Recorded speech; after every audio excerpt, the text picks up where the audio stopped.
3. I have mentioned that I dropped asleep unawares and even seemed to be still reflecting on the same subjects. I suddenly dreamt that I picked up the revolver and aimed it straight at my heart, and not my head, and I had determined beforehand to fire at my head, at my right temple. After aiming at my chest, I waited a second or two, and suddenly my candle, my table, and the wall in front of me began moving and heaving. I made haste to pull the trigger. In dreams you sometimes fall from a height, or are stabbed, or beaten, but you never feel pain unless, perhaps, you really bruise yourself against the bedstead. Then you feel pain, and almost always wake up from it. It was the same in my dream.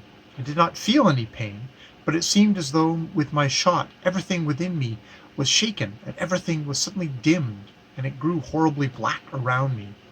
I seemed to be blinded and benumbed, and I was lying on something hard, stretched on my back. I saw nothing and could not make the slightest movement. People were walking and shouting around me. The captain bawled and the landlady shrieked, and suddenly another break, and I was being carried in a closed coffin.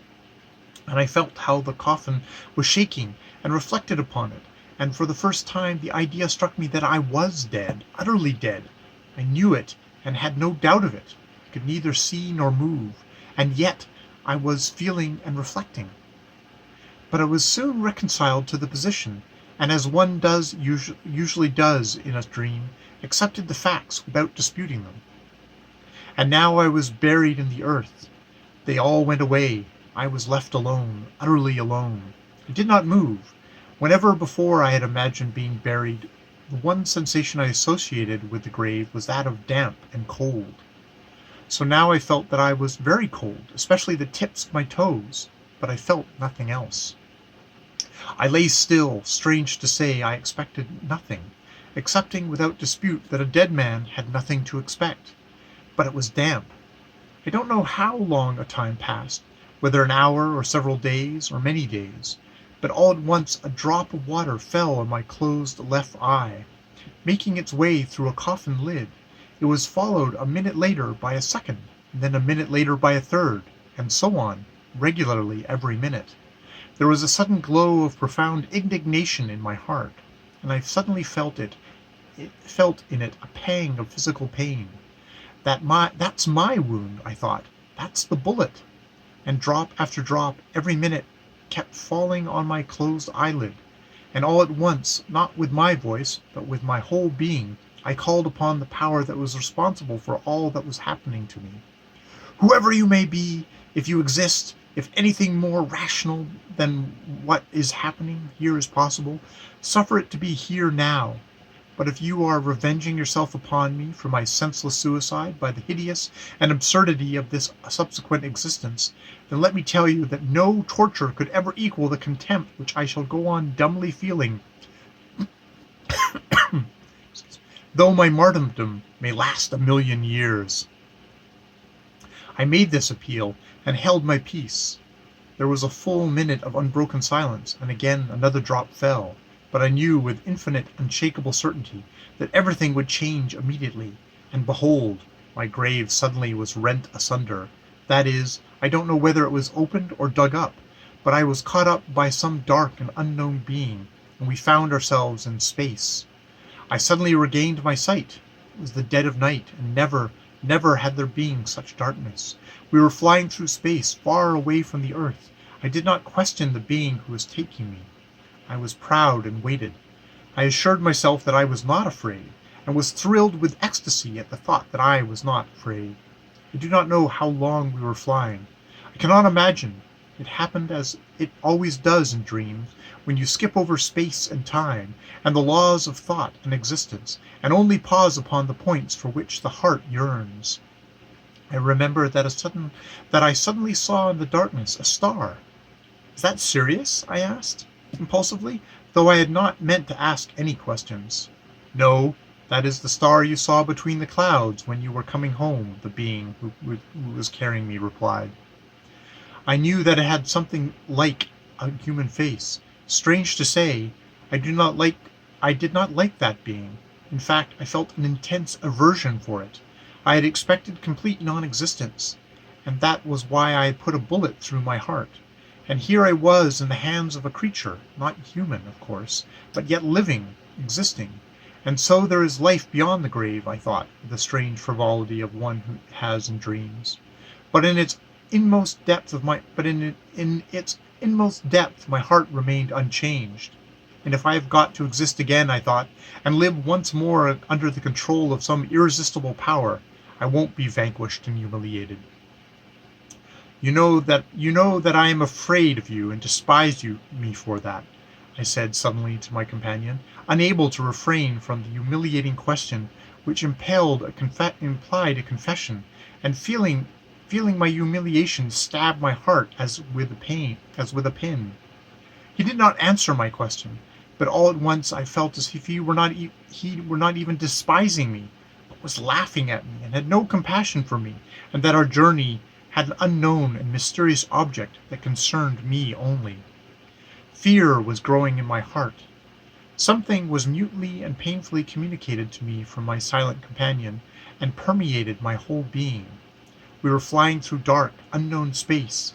I had for some time lost sight of the constellations familiar to my eyes. I knew that there were stars in the heavenly spaces, the light of which took thousands or millions of years to reach the earth. Perhaps we were already flying through those spaces. I expected something with a terrible anguish that tortured my heart.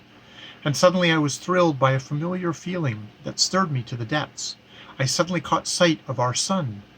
I knew that it could not be our sun that gave life to our earth, and that we were an infinite distance from our sun. But for some reason I knew in my whole being that it was a sun exactly like ours, a duplicate of it. A sweet, thrilling feeling resounded with ecstasy in my heart. The kindred power of the same light which had given me light stirred an echo in my heart and awakened it, and I had a sensation of life, the old life of the past, for the first time since I had been in the grave. But if that is the sun, if that is exactly the same as our sun, I cried, where is the earth? And my companion pointed to a star twinkling in the distance with an emerald light. We were flying straight towards it. And are such repetitions possible in the universe? Can that be the law of nature? And if that is an earth there, can it be just the same earth as ours? Just the same, as poor, as unhappy, but precious and beloved forever, arousing in the most ungrateful of her children the same poignant love for her that we feel our own earth?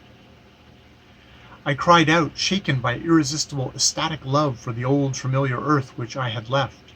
The image of the poor child whom I had repulsed flashed through my mind.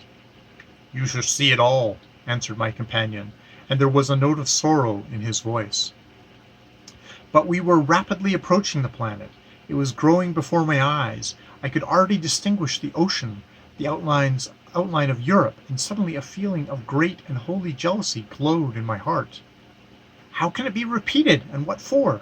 I love and can love only that earth which I have left, stained with my blood, when, in my ingratitude, I quenched my life with a bullet in my heart.